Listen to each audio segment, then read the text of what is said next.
саламатсыздар ма оқушылар? Саламатсыздар, аға сержант Мырза. Еркіндер.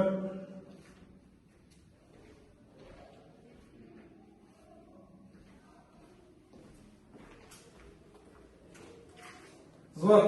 Атқа бұрын.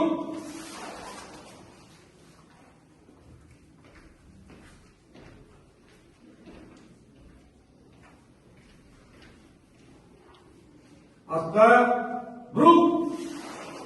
Сап түзе. Бүгінгі сабаққа келмегендер бар ма? Сабаққа келмегендер жоқ, саған түгел. Жақсы. Балалар, бүгінгі сабаққа дайынсыз ба? Дәл солай. Денсаулығына байланысты ауырып, немесе өзін жайсыз сезініп тұрғандар бар ма арамызда? Әсте жоқ. Тұр. Сыныпта адым. Бас.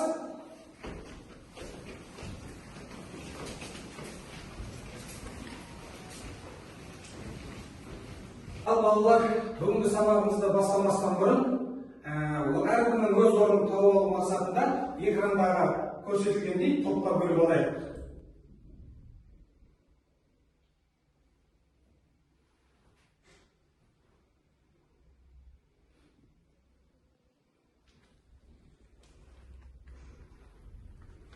Көріп алдық па? Олай болса осы бойынша әркім өз орнына отыра берсін.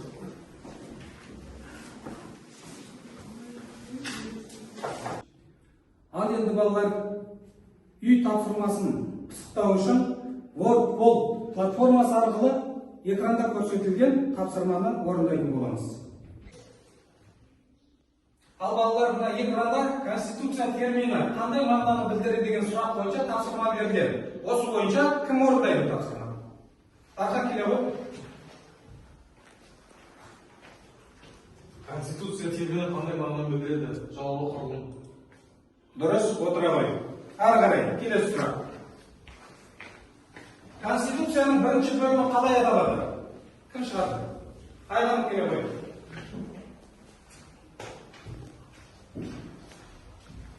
Конституцияның бірінші бөлімі қалай аталады? Оның жауабы жалпы ережелер. Дұрыс, отыра ғой, жақсы. Ары қарай. Қазақстан президенті кімдерге ант береді деген сұрақ. Екінші топтан алайық, Ердияс келе ғой. Қазақстан президенті кімдерге ант береді? Халыққа. Жақсы, дұрыс. Ары қарай. Келе ғой. Конституцияның екінші бөлімі қалай аталады? Адам және адамзат. Жақсы, мұрас. Ары қарай. Кім шығады? Бала қол көтереміз. Белсенді қатысамыз сабаққа. Айғаным келе ғой. Конституцияның екінші бөлімі қалай аталады? Президент. Дұрыс емес екен. Дұрыс жауабы үкімет. Білдік па балалар? Болашақта алдағы уақытта есімізде болатын болсымыз. Келесі сұрақ. Алина келе ғой. Конституцияның үшінші бөлімі қалай аталады? Президент. Дұрыс, жақсы, жауабы дұрыс. Әрі қарай. Сұрақтың бәрі өздерің көріп отырсыңдар ғой. Өткен сабақтың тақырыбы бойынша Конституцияға байланысты. Кім шығады? Айкөрпе келе ғой. Конституцияның алтыншы бөлімі қалай аталады? Конституция келесі. Өте дұрыс. Жақсы. Әрі қарай. Келесі сұраққа кім жауап береді? Айғанымнан басқа ешкім білмейміз ба не? Үшінші топ белсендірек қатысамыз сабаққа. Камшат келе ғой.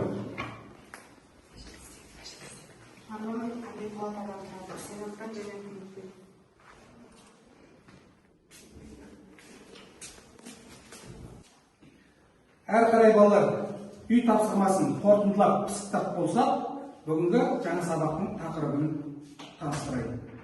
Сабақтың тақырыбы Қазақстан Республикасы қарулы күштерінің әскери нышандары. Сабақтың оқу мақсаттары: әскери қызметтің маңызы мен рөлі туралы дұрыс түсінік алу. Екінші, өз елінің қорғаудың маңыздылығы мен қажеттілігін түсіндіру. Отан алдындағы қасиетті борышты орындау үшін жеке дайындық деңгейін бағалау. Мақсат түсінікті ме балалар? Бүгінгі сабақтың мазмұны түсінікті болу үшін балалар, экранға назар аударайық. Қазақстан Республикасының азаматтары, сондай-ақ республика аумағындағы тұлғалар Қазақстан Республикасы қарулы күштерінің әскери нышандарын құрметтеуі тиіс. Сонымен қатар қарулы күштердегі жауынгерлер, әскери жиындарға шақырылған азаматтар Қазақстан Республикасы қарулы күштері түрлерінің жалауларын әскери бөлім, ерінің жауынгерлік туларын Қазақстан Республикасы қарулы күштерінің нышанын құрметтеуге тиіс. Ұрыста жауынгерлік туларды жанқиярлықпен және ерлікпен қорғауға, жаудың иеленуіне жол бермеуге міндетті.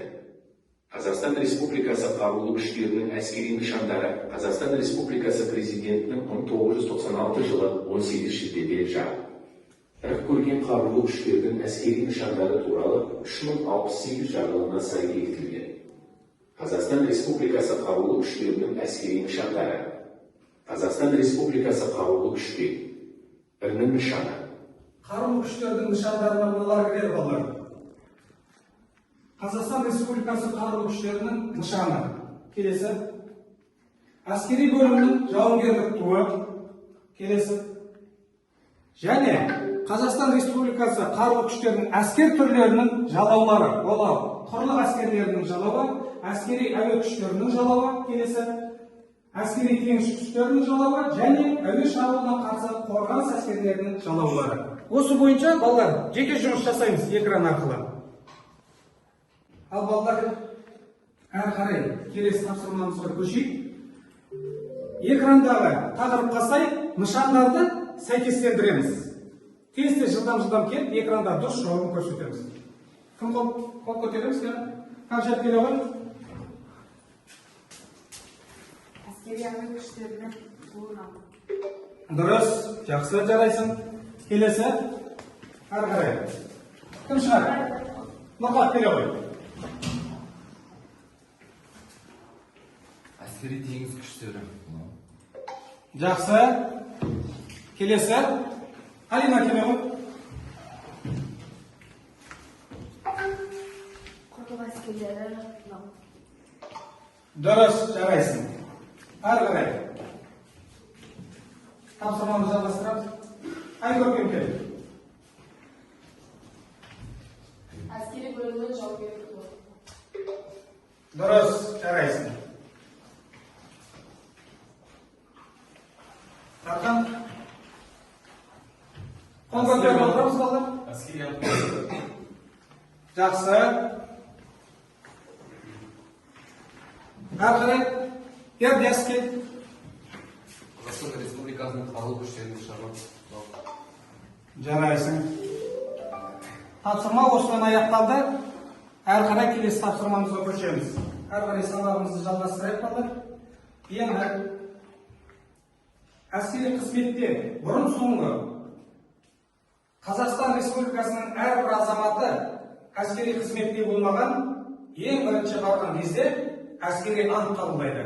Әскери ант дегеніміз ол серт беру, солай ма? Уәде беру, отан алдында, халық алдында, президент алдында серт беру дегенді білдіреді. Әскери анттың мәтінінде әрбір азамат өзінің отанына адал болуды, патриоты болуды және қарулы күштердің жарғыларының талаптарын мінсіз орындау үшін ант етеді.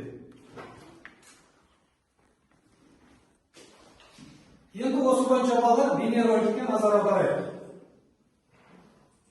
Әрбір әскери қызметке түсуші өз мемлекетіне азаматқа ант қабылдайды. Қазақстан Республикасының әрбір азаматы қарулы күштер қатарына кіре отырып әскери ант қабылдайды және оны қол қойып бастайды. Бұл маңызды да саяси моральдық актімен айдардағы қызметтің мемлекеттік маңыздылығы көрсетілген. Әскери антты орындау әскери қызмет және әскери қызметшілердің мәртебесі туралы Қазақстан Республикасы заңымен және ішкі қызмет жарғысымен реттеледі. Бұл азаматтардың әскери іс жолына түскенде танысатын әскери қызметтің алғашқы маңызды актілерінің бірі. Отанға қызмет етуге ақ берген жас жауынгер дайындық курсынан өткен соң ғана нағыз әскери қызметші атанады. Әскери ант. Қазақстан Республикасының қарулы күштері әскери ант мәтіні Қазақстан Республикасы Президентінің 1992 жылғы 25 тамыздағы жарлығымен бекітілген. Әскери ант отанға, елге, заңды сайлаған президентке адал болуға деген қасиетті сезім білдіру. Ол отанның ар-намысын, бостандығы мен тәуелсіздігін жан аямай қорғау жолындағы құқықтық және адамгершілік міндеттемесі. Балалар, оқулық бойынша көрсетілген медальдармен танысып болсаңдар, экран бойынша жүкпен жұмыс жасайық. Ал бастайық, балалар, кім шығады? Бадалет келе ғой. Қазақстанның ғарышкер ұшқышы үлгісі. Жақсы. Келесі. Тарқан кел. Екінші дәрежелі айбын ордені. Жақсы. Қаншақ келе ғой. Еліміз үшін медалі. Жарайсың. Алинұр кел. Отанның ордені. Жақсы. Әрі қарай. Кел Алинұр.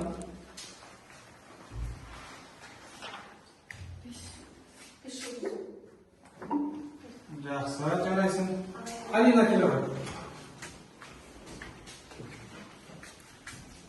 Үшінші дәрежелі батыс ордені.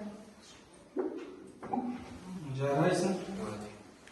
Айкөркем келе ғой. Жауынгерлік ерлігі үшін медалі. Нұрасыл кел.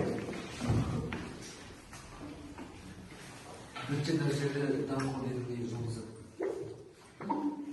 Жақсы балалар. Тапсырманы осылай орындадық. Ал балалар, бүгінгі сабағымыз түсінікті болса, сабақты қорытындай келе, экрандағы QR код арқылы телефонымызды түсіріп, өзіміздің пікірімізді жазып кетейік.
Үйге тапсырма балалар. Осы тақырып бойынша әскери антты өз бетінше оқып, жаттап келеміз. Келесі сабақта осыны сұрайтын боламын. Взвод жинақтал.